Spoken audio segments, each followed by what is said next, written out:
सोचिए, आपकी टाइमलाइन पर एक के बाद एक पोस्ट आती जा रही है। कहीं युद्ध का शोर, कहीं परीक्षा का गुस्सा, कहीं राजनीति का खेल, और हर पोस्ट आपको यही महसूस कराती है कि अरे अभी तो कुछ बहुत बड़ा हो रहा है। लेकिन असली सवाल यह है, क्या सच में हर चमकती हुई पोस्ट खबर होती है या फिर हमें बस खबर जैसा दिखाया जा रहा है। आज हम इसी स्क्रीन के पीछे किसी भी सच्चाई को खोलने वाले हैं। ना किसी के नाम का ड्रामा, ना किसी अकाउंट की तारीफ, सिर्फ एक चीज, दावा क्या है, सच क्या है और हमें क्या समझना चाहिए।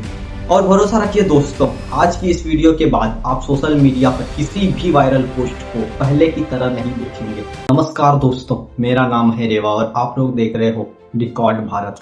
तो आइए शुरू करते हैं। सबसे पहले उस पोस्ट की बात करते हैं जिसमें प्रधानमंत्री नरेंद्र मोदी और ऑस्ट्रेलिया की विदेश मंत्री पेनी वॉग की मुलाकात दिखाई गई है। यहाँ कम से कम एक बात साफ है, मुलाकात हुई थी। PRB के मुताबिक 26 मई 2026 को प्रधानमंत्री मोदी ने पेनी वॉन्ग से मिलकर भारत ऑस्ट्रेलिया की व्यापार तकनीकी साझेदारी, रक्षा, व्यापार तकनीकी और सप्लाई चेक इन रेजिलियंस पर चर्चा की थी। अब ध्यान दीजिए, मुलाकात सच है, लेकिन सोशल मीडिया अक्सर ऐसी मुलाकात को कुछ और ही बना देता है, मानो एक फोटो और पूरी विदेश नीति की कहानी हो। असल में ये एक सामान्य कूटनीति बैठक थी। मुलाकात का मतलब ये नहीं कि जमीन पर सब कुछ बदल गया, और मुलाकात का मतलब ये भी नहीं कि कुछ गलत हो। यानी सच बहुत सीधा है दोस्तों, घटना असली थी, लेकिन उसके ऊपर चढ़ाया गया भावनात्मक नैरेटिव अलग चीज है। यहाँ एक बहुत बड़ी सीख, किसी भी देश की विदेश नीति को एक फोटो से मत पढ़िए। एक तस्वीर सिर्फ शुरुआत तो होती है, निष्कर्ष नहीं। निष्कर्ष तब निकलता है जब आपको समझ में आए कि उसे क्या समझौता हुआ, क्या बदलना, और क्या सिर्फ बोल दिया गया। अब आते हैं उस पोस्ट पर जिसमें कहा गया है कि ईरान के 24 अरब डॉलर के फ्रोजन एसेट छोड़े जाने वाले हैं। यह दावा पूरी तरह से हवा से नहीं आया था। रॉयटर्स की रिपोर्ट के मुताबिक 11 अप्रैल 2026 को एक कम्युनिस्ट ईरानी स्रोत ने कहा था कि अमेरिका, कतर और दूसरे विदेशी बैंकों में रखी गई ईरानी संपत्ति छोड़ने पर सहमत हो गया है। लेकिन अमेरिकी अधिकारी ने उस दावे को तुरंत नकार दिया। यानी असली तस्वीर क्या है, बातचीत थी या दावा था, लेकिन पक्की पुष्टि अभी तक नहीं हुई थी। और यही वो जगह है जहां सोशल मीडिया बहुत चालाकी से काम करता है। लेकिन कूटनीति में इतना आसान नहीं होता दोस्तों। एक पक्ष की मांग, दूसरे पक्ष की मंजूरी, दोनों अलग चीज है। और जब कोई पोस्ट इन दोनों को मिला देता है तब वह खबर नहीं रहती, नैरेटिव बन जाती है। नैरेटिव यानी कि मनगढ़ंत कहानी। तो इस पोस्ट की सच्चाई बहुत साफ है।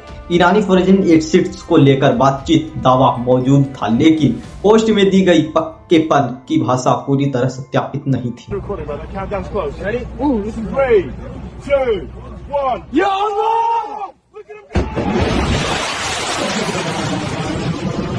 अब आते हैं उस पोस्ट पर जिसमें कहा गया कि ईरान ने इजराइल पर 500 मिसाइलें दाग दी। ऐसे दावे सुनने में बहुत भारी लगते हैं, लेकिन भारी लगना और सच होना दोनों में अलग चीज है। रॉयटर्स और दूसरे भरोसेमंद स्रोतों में इजराइल और ईरान संघर्ष के दौरान हमलों और जवाबी हमलों की रिपोर्ट जरूर आई, लेकिन इन स्क्रीनशॉट में लिखा गया है कि 500 मिसाइल्स वाला एग्जैक्ट दावा मुझे स्वतंत्र, साफ और भरोसेमंद पुष्टि के साथ नहीं मिला। यही वजह है कि इन एक वेरीफाइड फैक्ट की तरह नहीं, बल्कि एक वायरल क्लेम की तरह पढ़ना चाहिए। अब जरा समझिए कि ऐसी पोस्ट क्या काम करती है, क्योंकि वे एक संख्या को हथियार की तरह इस्तेमाल करती है। 500 कहना 50 कहने से ज्यादा असरदार लगता है, और असरदार चीजें अक्सर शेयर होती है। लेकिन सवाल यह नहीं कि पोस्ट कितनी जोरदार है, सवाल यह है कि क्या वो संख्या किसी स्वतंत्र रिपोर्ट से पुष्टि है, क्या किसी आधारित या भरोसेमंद स्रोत ने उसे दोहराया है। अगर जवाब साफ नहीं तो फिर वह पोस्ट खबर नहीं, प्रेशर लाइन है, यानी दिमाग पर असर डालने वाली लाइन। तो इस दावे की सच्चाई है, संघर्ष सच है, तनाव सच है, हमले भी सच है, लेकिन 500 मिसाइल वाला एक आंकड़ा इस रूप में पुष्टि नहीं है। अब उस पोस्ट पर आते हैं जिसमें कहा गया है कि बहरीन ने अमेरिकी बेस पर ड्रोन हमला किया। इस तरह के दावे हमेशा एक महीने का फर्क होता है। ड्रोन हमला हुआ अलग बात है, ड्रोन सफलतापूर्वक निशाने पर लगा यह अलग बात है, और ड्रोन रोका गया यह तीसरी बात है। रॉयटर्स की रिपोर्ट के मुताबिक 9 मार्च 2026 की घटना में बहरीन ने कहा था कि एक ईरानी ड्रोन अमेरिकी निर्मित पेट्रियट एयर डिफेंस सिस्टम ने इंटरसेप्ट किया। रिपोर्ट में यह भी कहा गया है कि उस दिन बहरीन के कई ड्रोन हमलों का निशाना बना था और कुछ नागरिक घायल हुए थे। अब यहाँ वायरल पोस्ट क्या कहती है, वो पूरे जटिल मामलों में सिर्फ एक लाइन में बदल देती है। अमेरिकी बेस पर हमला हो गया, बस इतना ही। ना कोई कॉन्टैक्ट्स, ना कोई अनसेंस, ना कोई डिस्टेंस। सच्चाई अक्सर इतनी सीधी नहीं होती। कई बार हमला हुआ होता लेकिन रोक लिया जाता, कई बार किसी जगह विस्फोट होता लेकिन कैप्टन उसे बेस पर डायरेक्ट हिट बता देते, और कई बार एक वास्तविक घटना को भी इतनी नाटकीय बना दिया जाता है कि असल बात पीछे छूट जाती है।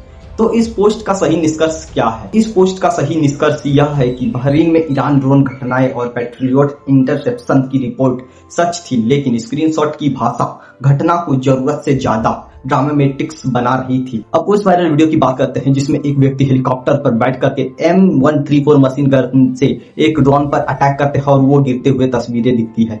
देखने में यह बहुत सिनेमैटिक लगता है, लेकिन इतना सिनेमैटिक्स कि आदमी तुरंत मान ले कि यह तो बहुत बड़ा ऑपरेशन है। लेकिन वीडियो वाली दुनिया में एक कड़वा सच है, विजुअल ट्रुथ, सोर्सेस ट्रुथ एक चीज नहीं होती।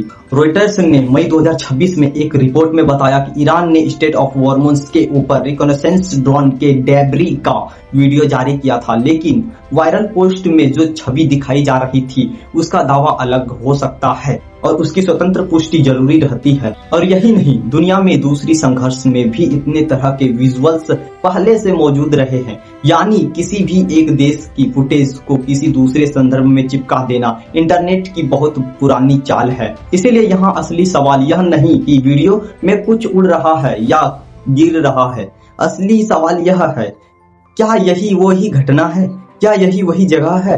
क्या यही वही देश है?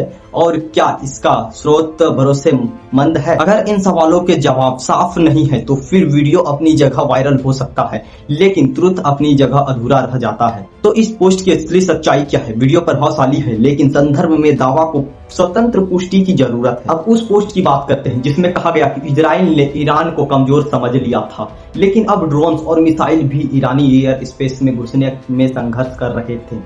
सुनने में यह लाइन बहुत तेज लगती है, बहुत पंची, लेकिन यही प्रॉब्लम है। पंची होने का मतलब सही नहीं होता। रॉयटर्स की हाल ही की रिपोर्ट से साफ है कि ईरान और अमेरिका के बीच हमलों का दौर तेज हुआ और पूरे क्षेत्र में तनाव बढ़ा हुआ, यानी कहना किसी एक लाइन में बंद नहीं होता।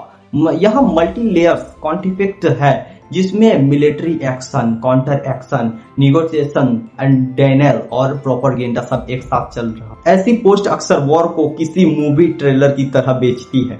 गेम चेंज, अब सब बदल गया, अब कोई सुरक्षित नहीं। लेकिन युद्ध मूवी नहीं होता।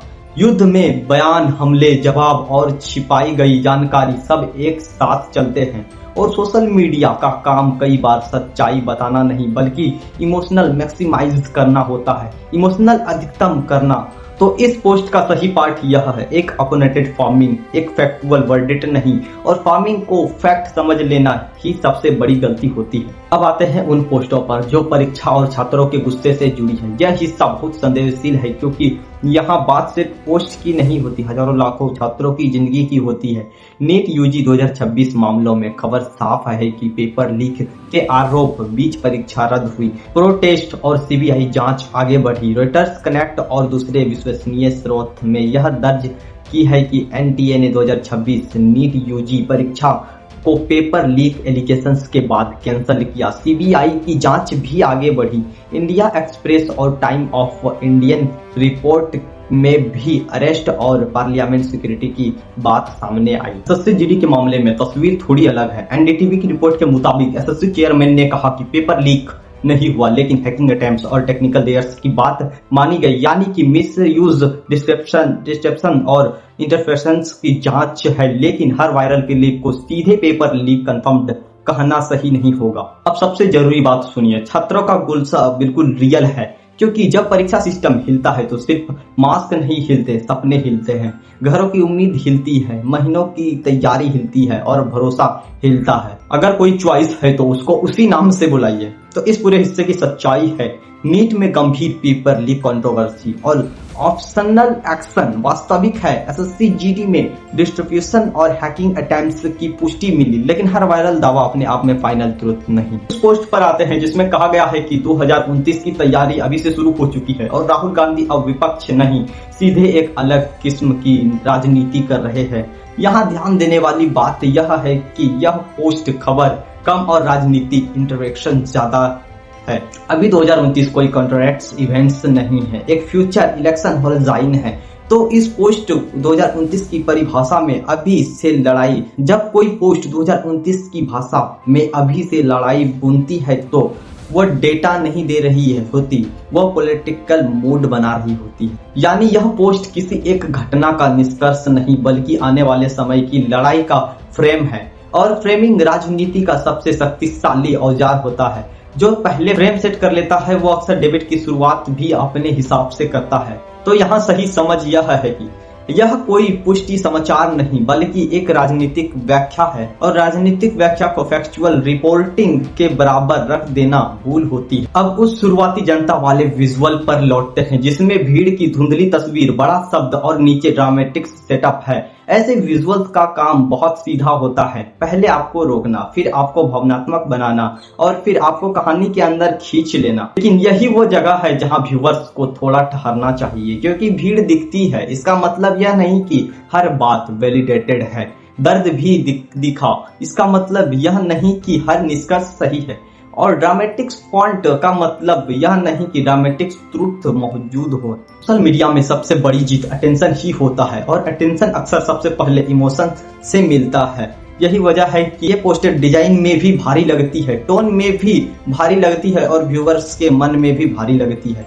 लेकिन आपको बस एक सवाल याद रखना है, दावा क्या है, सबूत क्या है और पुष्टि किसने की। बस यही 3 सवाल अगर आपने पकड़ लिए तो आधी भ्रम की दुनिया वही रुक जाती है। दोस्तों, अगर आपको ये वीडियो पसंद आया तो वीडियो को लाइक करना, चैनल पे न्यूज तो चैनल को भी सब्सक्राइब करना। मैं मिलूंगा आपको नेक्स्ट डिकॉर्ड वीडियो में, और हम लोग किसी नए टॉपिक को डिकॉर्ड करेंगे या किसी इंटरेस्टिंग कहानी के साथ में लौटेंगे।